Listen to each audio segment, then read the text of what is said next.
she should have died, and she didn't. Her body was too far starved for her to have energy. Anyway, I was really more concerned about her foal because she didn't even have a gut. And when you bring horses back from severe mutation, they have so many complications. The one today, shout out to Sunny. Everyone's fine.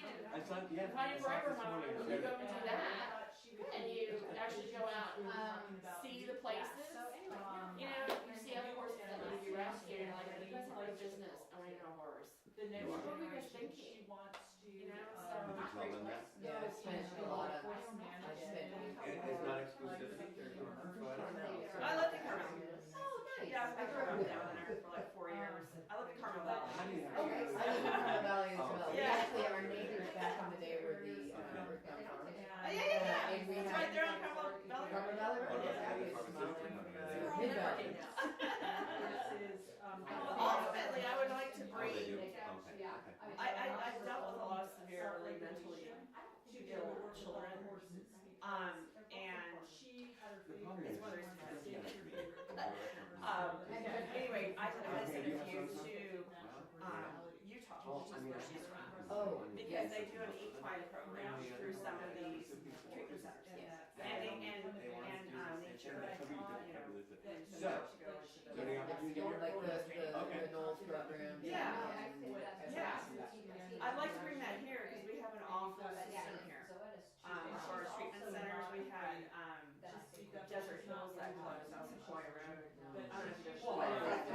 It closed. And one of the things that happened to my daughter was one of the So reasons if the other they shut down. pharmaceutical She was sent to is the Utah. top tier, then. But they have some really good place, and I would like to bring that kind of resource here. well, maybe I don't know. I do think stand your ground. horses And do amazing. if you were Work raised, with like you look at that And, person's and, eyes, and we like do you amazing went there. too far, I think it's a give and take. Well, I apologize, I didn't mean to. Just recommend help and assist. Exactly. Well, I think a lot of us are different. Just whatever, point me at something, throw it at me.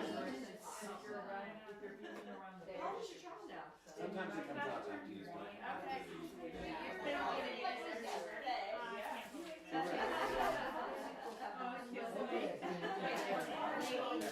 Like right here, down, we tried to go with you in your house with We're getting out of the way.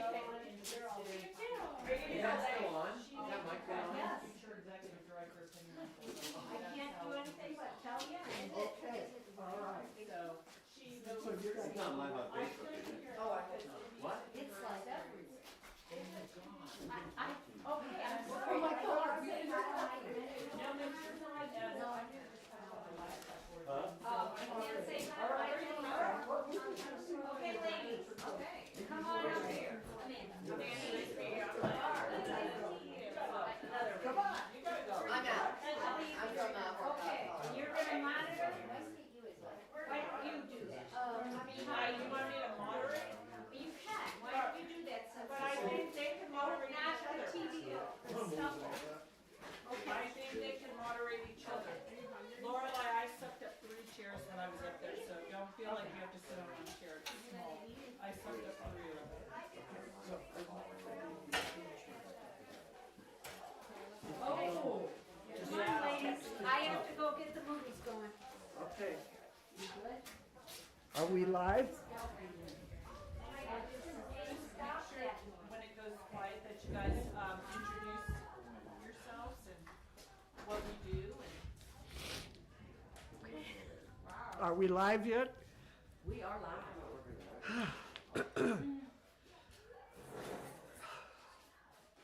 Okay, I'll kick it off. All right. Good afternoon. I'm Barb Kiiper, the Executive Director of Jicarilla Mustang Heritage Alliance. Welcome everybody here this afternoon. Jicarilla Mustang Heritage Alliance, lovingly called JMHA, is an organization dedicated to the New Mexico Mustangs in a way of adoption, training, gentling, healing, education, fertility control, a lot of work with the United States Forest Service. And so we're just into a lot of things because it's all about the horse and what we can do to help the Mustang not only survive, but also live within the domestic world. Hello, I am Lorelei. I'm representing Penny Lane Foal Rescue, and we're a foal rescue, and we take orphaned foals and that most of the time are medically fragile, and we help rehabilitate them and train them to be adopted out.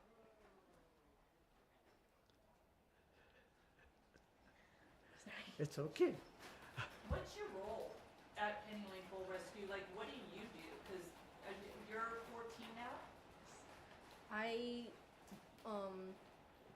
I personally help sometimes bring in new foals and help with help with their medical stuff. And I also help mentor younger children who want to learn to be around the horses and do stuff like that. I help socialize the horses. Yeah. Are they used to humans, or like how is it to socialize them? Just being around them, even if it's just sitting there with them, letting them know that I'm not a threat. I'm just here. If that's how it has to start, that's how it has to start. But they get so friendly and kind towards people, but they also have their own personalities, which I'm not saying are threatening to anybody, but they're individuals. Yeah, they're just like us. They have their own personalities. It's not like all horses are the same. They're not animals where you can just. A lot of people think that they're just animals that you can. They don't have personalities. You can just stick them in a cage and they're fine. Right. That's so well. How long have you been doing this? When did you start? I started February 2019 or 2020, so 4 years ago-ish. About 4 years ago. What gravitated you to start to volunteer and get involved with foals?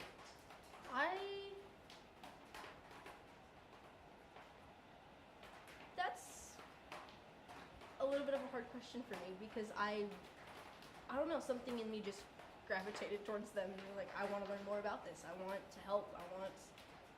Was it an easy journey getting to know horses? Not the easiest, but it was. Did you find it pretty frustrating initially? At times, yeah. At times it was very frustrating for me because I had a very hard time controlling my energy around them, and sometimes that scares some of them. That's definitely one of the biggest lessons that I've gotten to learn from being around the horses is what's appropriate for what horse and what personality. It was definitely frustrating at times, but it's gotten easier. Well, I think I can relate to this in the way that when I first got started I got my first horse when I was 8 years old. I'm not going to say how old I am now, but it's ancient. And I learned from cowboys, and I learned from vaqueros. I grew up in Southern California, and I learned some good stuff, but I also learned a lot of harsh stuff. There was, even though I grew up in California, I did not get introduced to Ray Hunt and Tom Dorrance and all the things that have transpired since that era to create a kinder, gentler approach with horses. So in my 30s and 40s, I needed to learn a different approach with horses because I actually met a quarter horse who said, we ain't having these discussions. And I had to learn a different approach. It was very challenging. It does get challenging sometimes. And that's, I think, a very good part about that is being challenged, both you and the horse sometimes. Whether it's like, no, I don't want to be around you. But that's something that, it's challenging, and it's. Do we halter our horses very much, like when we're grooming? Like, No. Why don't we tie them up when they're grooming? Because you shouldn't have to. You shouldn't have to tie a horse up to get them to be with you. You should be able to have that connection, Yeah, that bond, that connection, that they want to be with you. that they, it's not something you should have to tie up your horse. That's not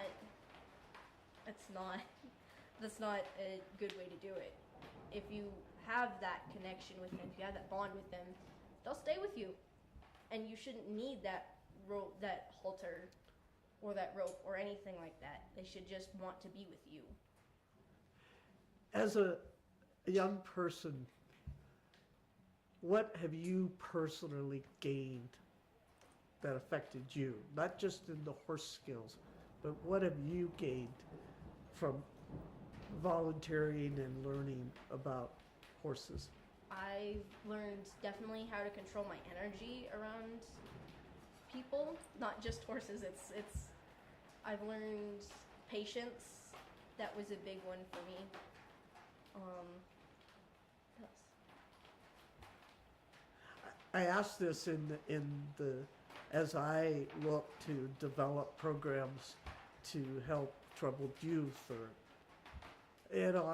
I've heard so many different phrases while I've been at this summit that I'm actually thinking that sometimes just sitting and talking, just giving people a place to talk is useful, and the horses kind of creates that energy too, because if we just sit around and talk among a herd of horses, we're going to get surrounded by their energies. Which, yeah, it's being around horses like that and learning to listen like that. That's something I've also gained, is listening and being more attention to detail. I have a lot more attention to detail now, thanks to the horses. What kind of detail? What do you mean by that? That's a cool. Just one is the first thing that pops into my mind when I say attention to detail is horses, of course, but that how they react, the way their eyes move, the way their ears move, the way they flick their tails at certain things. Something like that is Their sensitivity. Yeah. Cool. It's Even finding poop balls, random poop balls that are spread out. yeah. Little bits of poop add up to big bits of poop if they're not cleaned up. Do you get to work the horses before the facility is clean? No. Do you get to work the horses before the horses are beautiful? Nope. They have to be. It's not, you can't just, we're gonna do this right now. You have to take that time to bond up with them and make sure everything is clean around them, so nothing's gross, so nothing gets in the way. You have to make sure everything's in place and your horse is bonded up with you. So the rule is that if you're sitting on the ground, you have to be comfortable with sitting on the ground if you expect the horses to be standing in it. So Yep. if you do not want to sit in poo, the Then horses don't want to stand in their poo. that's way cool. So does that kind of go along with feeding too, that horses eat before you do? I haven't had It's kind much of an old experience cowboy's with that. saying, actually, but it should be true. I mean, we're going to take care of our horse and put them away and everything before we worry about ourselves. Yes, I think that's a really good thing to do. I think actually, that's How do we get more youth involved with horses, especially our Mustangs? Because we've all been talking about how to get especially teenagers and high schoolers involved so that they can take on where we are leaving off. I think it's Do we have to pay them? nope. Come. No. That's not it. You have to want to be around them. That's a big thing. You have to want to be there. What would inspire you to want to be there? Or your friends to want to be there because you're already there. Learning, that's just a big thing for me. I take a lot of pride in learning new things and getting to know different aspects of different things. Like, yeah, this goes back to learning. These horses don't just, it's not something that you can just, oh, I'm gonna put a saddle on and just go ride. That's not how it's. You have to build this is really hard for them. You have to build a relationship, a trust with them, and you have to learn to speak horse, don't you? Yeah. You can't expect a horse to learn human before you learn horse. Yes. Like, is it the horse's responsibility to bond up with you? No, it's not. They shouldn't. Whose responsibility is that? It's your responsibility. If I want to bond up with one of the horses, it's my responsibility to get us there. What would You we can't say just- if you said, I don't get along with them? Like, what would we say at our facility? Learn to. How would you do that? Because you do have to, but how is it that you go about that? Depends sometimes on the horse's personality, because there's more timid horses, where at our facility we would just end up sitting there, just letting them get used to you. Letting them get used to you, and then you can start building from there once What they about get. their love spots? Do they all have the same love spots? Oh no. They all have different spots. Whether it's the withers, their neck, love spots are a big. Belly rubs. Yep. They love belly rubs. The They butt. love the butt. Yeah. Do they all love the wither? Nope, not all of them. Not all of them like any of the same places. I could have one horse that loves being scratched on his withers and one that hates it and he wants to be scratched on his neck. It's learning about the horse. It depends. What do you do when you get stepped on and kicked? Breathe. Because we have babies. You breathe out. You can't take your feelings. You can't take it personally, and two, you can't take whatever you took that as. Whoa! Why'd you do that? That was your ugh. You can't do that. You have to breathe it out. If you have to, take a second, walk away for a second. But you can't just leave it there. You can't oh, ow, I got stepped on. I'm done for today. You gotta say, ow, I got stepped on. Let's go back. Let's try that again. You have to learn to do that, though, don't you? Yeah, that's something I've definitely learned from being around horses, not to take things too personally sometimes. Do they have good and bad days like we do? They have, How do you know when you come in the facility what kind of day they're having?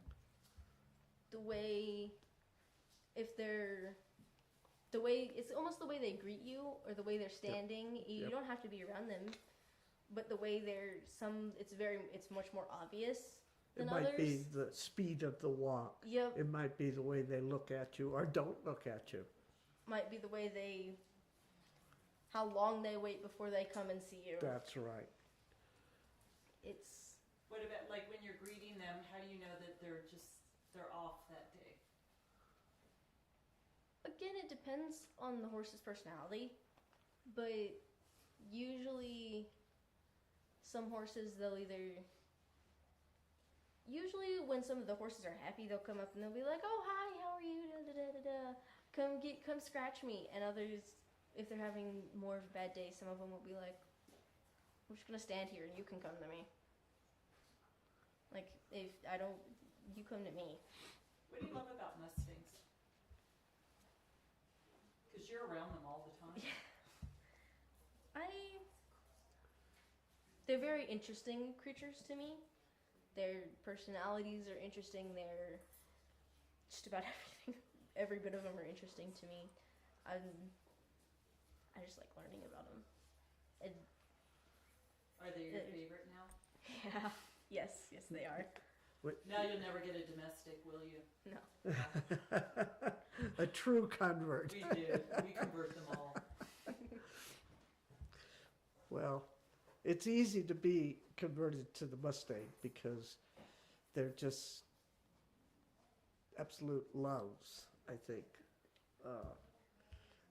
And I think it's because they work as hard to connect with us as we work to connect with them. They have a reason to try.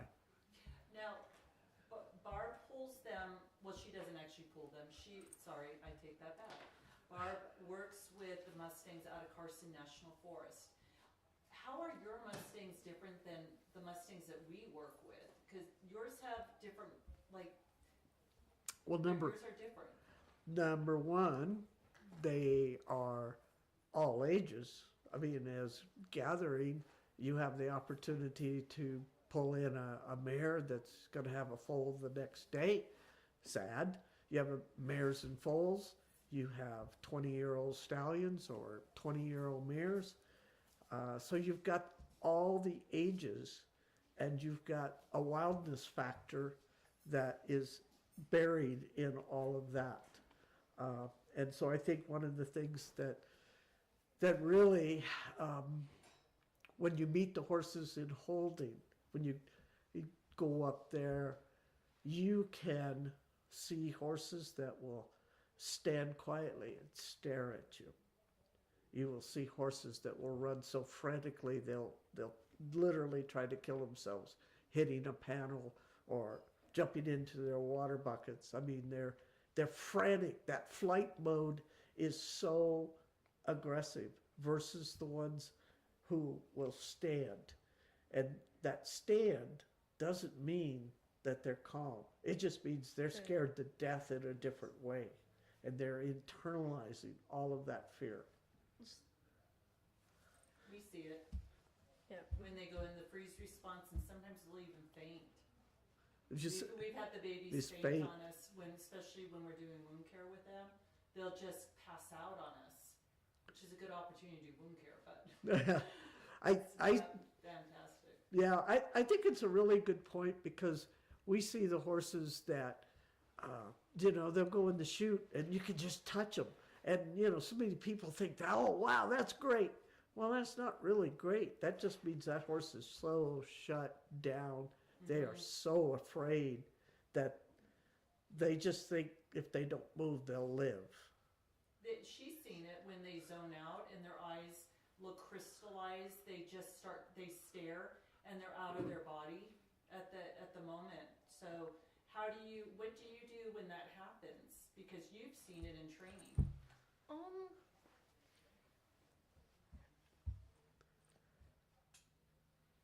Think about Max. Like when Max just stares. Max, he zones out a lot. Zones out. He does that and we get lower than him, lower than his head, sitting on the ground, kneeling on the ground. Sometimes the threat, right? Yep. Make yourself not look so big and scary, and make yourself, hey, I'm just here. It's okay, I'm here. Like, it's okay. We get real low to the ground with our babies. Like, real low. The threat. What do you do with yours? I think that you got to learn. I can't get on the ground, so thank you very much. You are the scooter, you are low to the ground. But the low to the ground does help equalize fear. And whether it's in a chair or in a scooter, it helps them to be able to focus down instead of possibly the focus being up here where they're not coping or they're not trying to deal. Everybody's got a different approach, but I think that one of the biggest things I'd like to stress is to take the time that it takes to allow that horse to breathe and connect with you. It isn't, we're all so quick to, I gotta touch that horse, I gotta get a halter on that horse, I gotta lunge that horse. And if we can just spend some time sitting back and letting that horse learn to look at us or learn that they can actually take a step towards us, then we're building a trust line that then we can operate from. So. Because we're of the same thinking, are we out of the box thinkers, or is this the new generation of humane training? Like, are we an anomaly that we do this, or are we this is going to be the new training method of working with Mustangs? I can only hope that the more of us that speak to a kinder, gentler, that we will get more people to understand that there is a kinder, gentler way. I think there's a lot of energy building on it. I also think that there's something else coming behind this kind of gentler, and it is also more of a focus on us as humans. What are we taking away from that relationship? Learning to breathe, learning to be patient. And I think that that's the next wave of connection to our horses that will create better horsemen and better humans in the future. Should everybody have a horse? No. Why? There's so many of them. If everybody brought a horse in their backyard, we wouldn't. Well, We wouldn't have them in holding pens. But why? if everyone had a horse and, as you said, everyone kept him in their backyard, that would create more of a. What about people who call and say they want to get a horse for their kid and they want to do riding lessons? What do we usually tell them? We don't do that. We don't. Why That's don't- not something why you don't can't we- just throw a kid on a horse and not know how they're gonna react. And if you, when you said keep them in their backyard, that's gonna teach people that it's okay to keep them in smaller areas and potentially in poorer conditions. You'd have to know. Why can't you just keep them in a stall? Especially, why can't you just keep Mustangs in stalls? You're taking away freedom. The freedom to move, the freedom to see other horses, to connect themselves with their own kind. And I think that whether it be domestic or wild, taking away that freedom is actually harmful. And probably that's a new concept too, is that there's certainly more and more emphasis being put on understanding good health for horses, and how we can build in small spaces, how we can build units that help a horse be able to walk and be free, and no matter whether they're domestic or And being able to interact with other horses. and being able Like- to interact. Like, can a human, like, if you have one horse in your backyard, is your horse going to be, you think your horse is going to be well adjusted? No. It's just That a personal abs- thing. It's What do you think? absolutely not. I wish we could scream that from the loudest ladders, that living alone is not healthy. Living alone is not healthy for us. Why should we think it's healthy for our animals? Even just giving them a goat or a sheep, they need to have something to interact with on an ongoing basis. Yes. Not just when we step out of the backyard and interact with them. They're herd animals. They're herd animals, and we have to respect that. We need to desperately respect that. What do we say when, why don't we ride our horses yet? Like, why don't we promote that? They're, our boys, I believe, are too young.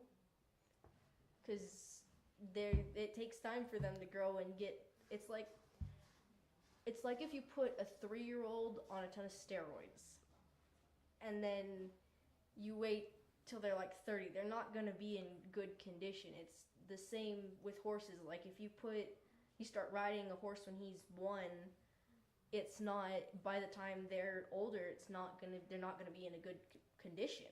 It's not People good would for say them. 2 here in New Mexico. They would say, like, a 2-year-old's ready to be started. What do you think about our 2-year-olds? Let's say Sunny.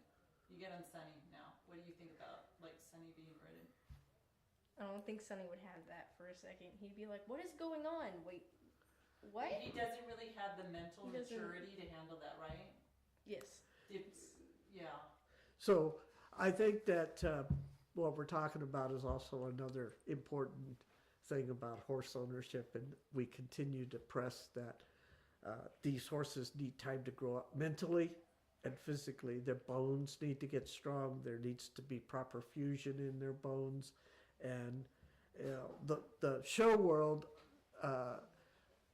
is slowly beginning. There are trainers within the show world that are slowly beginning to realize we need to change, because we are taking these young horses, even if it's a created trail horse, 2 years old, take them out, start riding the heck out of them. By the time they're 10, they're going to be broke down. And in the show world, probably by the time they're 5, 6, or 7, they'll be broke down. Racehorse. Racehorses. Racehorses. By the time they're 3 or 4. By the time they're 3 or 4. These are very destructive things that we as humans are putting on our animals in the name of money or competition or egos or who knows what else. Are horses here for us? Like, They're are they not- here for our enjoyment, for us to ride? Like, what's your thinking about that? Like, should all horses be ridden? Should they all be rideable? No, horses aren't. They're not, for lack of a better word, a tool. They're not like that. They're contribute their own things. They're herds. They play certain parts in certain parts of everything. Not everything, but it's. They can play various roles for us, from the trail horse to the companion horse to the service. You know, look at the little ponies that are being used in hospitals and stuff. I think that there's a lot of opportunity for the horse to provide many services, but it'd be based on what they can offer, not what we say, you're going to be X to me. It needs to be what the horse can offer. What about their enjoyment? What about what they enjoy doing? How can we respect the things that they actually get enjoyment from doing? I would say seek to let them help you find their highest skill or their desire. What do they enjoy doing? You know, some horses are fantastic because they've got high curiosity, so maybe they want to do obstacles or something, or they enjoy doing liberty work or whatever. It's kind of listening to them, I think, and letting them show you, hey, I can be good at this. How do you know when a horse is enjoying something? Their body language. What are they usually showing you that they're enjoying? You can tell some of them hang their heads down lower.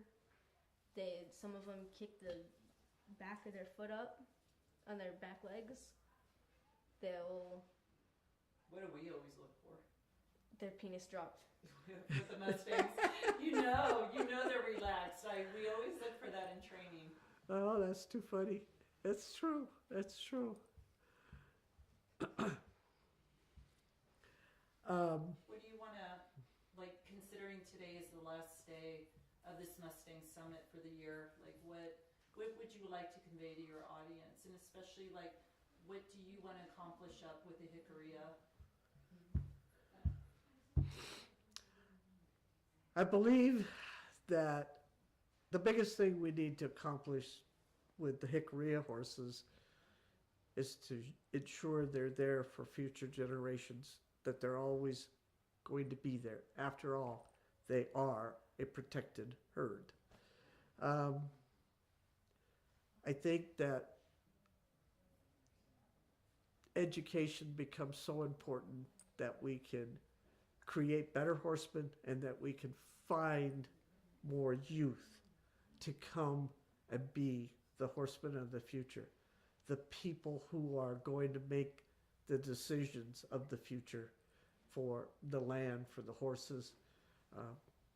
I think that's our message, and we can do that through a lot of different ways, but that's what I would like to accomplish. What would you want the community to know about what you've learned about horses, and like what would be the takeaway if you had a perfect world? I had a perfect world.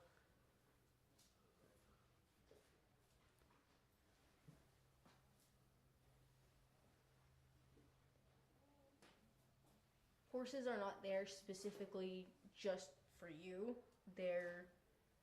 Have their own interests. They're, like we were talking about earlier, they're not a tool. They're not, a lot of people think about that. They're like, oh yeah, it's just a horse. It's fine.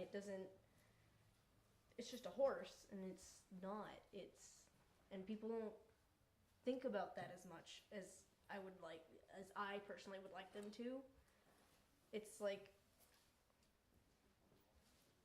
forcing someone who doesn't really want to do something to do it. It's like you have no choice. You have to do this, and that's how some people treat horses. Sometimes I don't want horses to be treated like that anymore. I want them to find their safe places and do what they like doing, but they can also be here to help you, but they're not specifically here for you. They can help, yes, but they have their own things about them.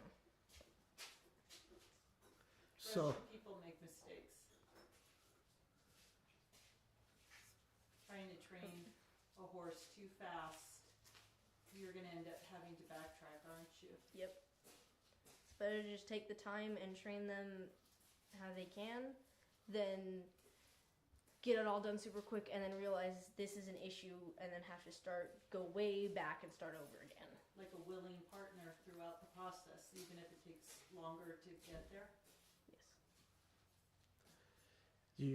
It's much harder to go back and fix a traumatized situation because you don't necessarily know where to start or to figure out what was broke. It's much more difficult to go back and fix that than to start with a clean slate as you can with the Mustangs and build upon that connection and that trust and bond the right way the first time.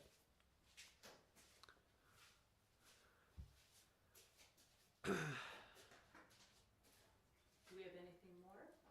I don't think so. I think you guys covered it. You did a wonderful job.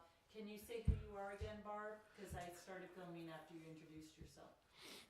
This is Barb Kiiper, Jicarilla Mustang Heritage Alliance. And how long have you been doing this for? A heck of a long time. You're one of my first contacts.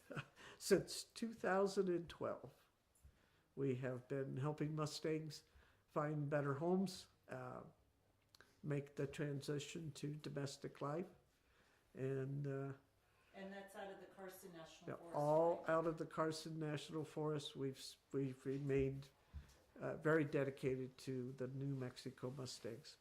And Lorelei, who are you again? I am Lorelei Mohammed. I'm helping at Penny Lane Foal Rescue, and we take. What are you? What's your I'm title? a horse leader. You're an advanced horse leader now. I'm an Look at her advanced face. horse leader. Takes a long time to become an advanced horse leader. And what's your role there? I help younger children learn about the horses and be with the horses, learn how to be with the horses. And I also help take in new foals to the rescue and wound care for these foals. And Socialize? yes, Provide socialization. foundation skills? Yes. Yes. Yeah, and take on the rescue operations, the behind the scenes of a rescue. Yes. Yeah. So you're just learning a lot of good stuff. Very happy I get this chance to do that. Very cool. Thank you for your time, you guys. Thank you. Thank you. You did awesome! Oh my God.